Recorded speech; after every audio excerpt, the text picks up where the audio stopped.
Hello दोस्तों, अगले कुछ मिनट तक मेरे एक एक शब्द को ध्यान से सुनना और समझना बिना समय बर्बाद किए। आइए चलते हैं हमारी रामायण की 10 सीखों पर, जो स्वयं पुरुषोत्तम भगवान श्री राम की रामायण के अंदर साफ नजर आता है। इन सभी बातों को बड़ी आसानी से समझकर और आसानी से फॉलो करके जीवन में वो सब कर सकता है जो वो प्राप्त करना चाहता है।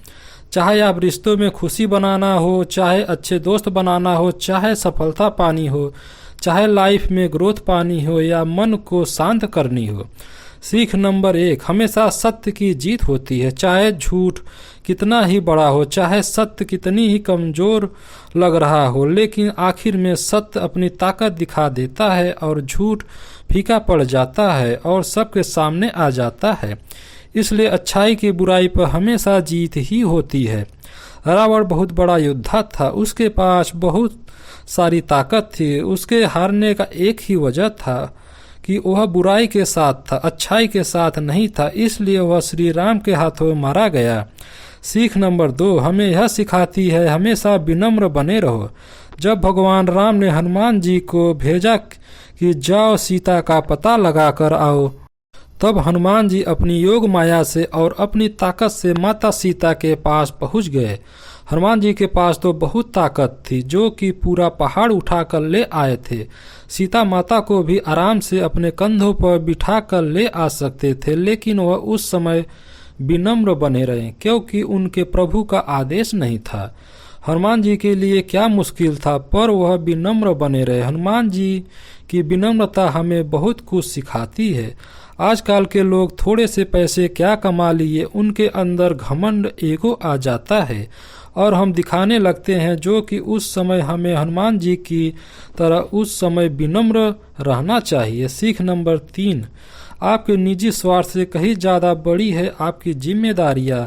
भगवान श्री राम को पुरुषोत्तम क्यों कहा गया? इसलिए क्योंकि श्री राम से ज्यादा उत्तम पुरुष और कोई है ही नहीं इस सृष्टि में। उन्होंने रामायण के अंत में माता सीता को क्यों छोड़ा और सीता माता क्यों जंगल निवास में गई?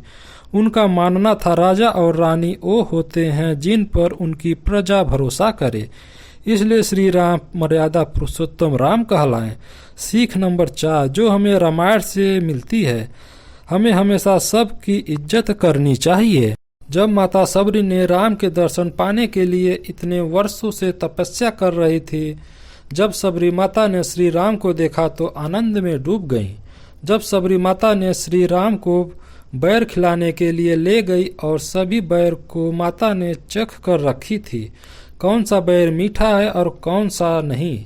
इसके बाद वह श्री राम को खिलाती थी और श्री राम माता सबरी के प्रेम में इतना मग्न हो गए, उनको इस बात का जरा सा भी आपत्ति नहीं हुई कि माता सबरी उनके झूठे बैर खिला रही है।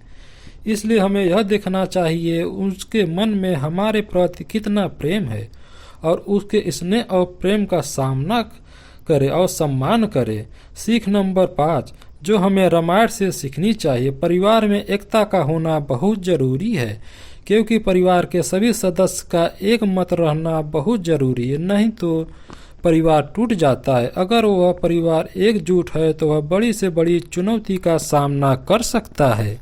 अपने हाथ में एक पत्थर लीजिए, उस पत्थर से अगर आप किसी कुत्ते को मारते हैं तो वह कुत्ता भाग जाएगा, अगर उसी पत्थर से किसी बिल्ली को मारते हैं तो वह बिल्ली भी भाग जाएगी, लेकिन उसी पत्थर से मधुमक्खी के छत्ते को मारेंगे तो तभी मधुमक्खी आप पर आक्रमण कर देंगी। क्योंकि वह संगठन में रहती हैं, इसलिए संगठन में बहुत शक्तियाँ होती है। हमें रामायण से यह सीखनी चाहिए कि परिवार अगर एकजुट रहता है तो हर मुसीबत का सामना बड़े आराम से किया जा सकता है। सीख नंबर 6 जो हमें रामायण से सीखने को मिलती है, हमेशा चाहे कुछ भी हो जाए, हमेशा सही का रास्ता चुनना चाहिए। सही का रास्ता चुनने के लिए अपने घर, परिवार और धर्म को भी छोड़ना पड़े तो पीछे नहीं हटना चाहिए। आप हमेशा सही का रास्ता चुनो, भले ही आपको कितने भी मुसीबतों का सामना क्यों न करना पड़े। सीख नंबर 7 रामायण से हमें यह सीख मिलती है, हमेशा अपनी संगत बढ़िया लोगों के साथ रखो, सही डिसीजन देने वाले के साथ रखो। माता कैकेयी ने राम को वनवास दिया मंथरा के कहने पर, जिससे राम जंगल चले जाए और राजपाट भरत को मिल जाए। जब राम वनवास चले गए तो बाद में गलती का एहसास हुआ। हे भगवान, मैंने क्रोध और लालच में आकर क्या कर डाला। माफी भी मांगा। जब श्री राम चित्रकूट जंगल में निवास कर रहे थे, अयोध्या लौट आने का आग्रह भी किया। अब पछताए क्या हो जब चिड़िया चुग गई खेत। यह सब कुछ हुआ बुरी संगत के वजह से। सीख नंबर 8, माफ करना किसी को बदला लेने से कहीं ज्यादा बड़ा होता है। याद रखना, अपने जीवन में किसी भी विवाद को समाप्त करना हो तो ऑप्शन 2 ही होता है। माफ कर दो सामने वाले को या उसे साफ कर दो। अगर माफ कर दिया तो ठीक है, मामला शांत हो जाएगा। साफ करने की सोच के जाओगे तो साफ होगा या आप साफ होंगे। इसलिए कहा जाता है माफ करना बदला लेने से कहीं ज्यादा अच्छा होता है। सीख नंबर 9, कभी कभी चीजें हमें जितनी अच्छी दिखती है उतनी अच्छी वास्तव में बिल्कुल नहीं होती है। अपनी इच्छाओं से बचकर रहनी चाहिए। अपनी इच्छाओं को सीमाओं में बांध कर रखो, वरना यह शौक गुनाहों में बदल जाएंगे। रावण ने जब माता सीता को किडनैप करने की योजना बनाई तो अपने साथ मारीच को भी ले गया। मारीच जो रावण का मामा लगता था, जो रूप बदलने में माहिर था, उसने सोने जैसे दिखने वाले हिरण का रूप लिया और सीता को आकर्षित किया। सीता माता के मन में यह जिज्ञासा उत्पन्न हुई, ये हिरण तो सबसे अलग दिख रहा है। उसके बाद क्या हुआ आप सब जानते ही हैं, क्योंकि लालच और इच्छाएं हद से ज्यादा बुरी बात है और हमें संकट की ओर ले जाती है। सीख नंबर 10, हमें समस्त जीव जंतु के प्रति प्रेम करनी चाहिए। इस धरती को केवल इंसान ही नहीं चलाते, पेड़ पौधे जीव जंतु सभी का योगदान होता। इन सभी का नियम बना हुआ है जो अपनी अपनी नियमों के प्रति कार्य करते हैं। रामायण में पुल किसने बनाया? वानरों ने। जटायु कौन थे? एक पक्षी। लक्ष्मण की जान किसने बचाई? जड़ी बूटी ने। जड़ी बूटी कौन लेकर आए थे? हनुमान जी ने।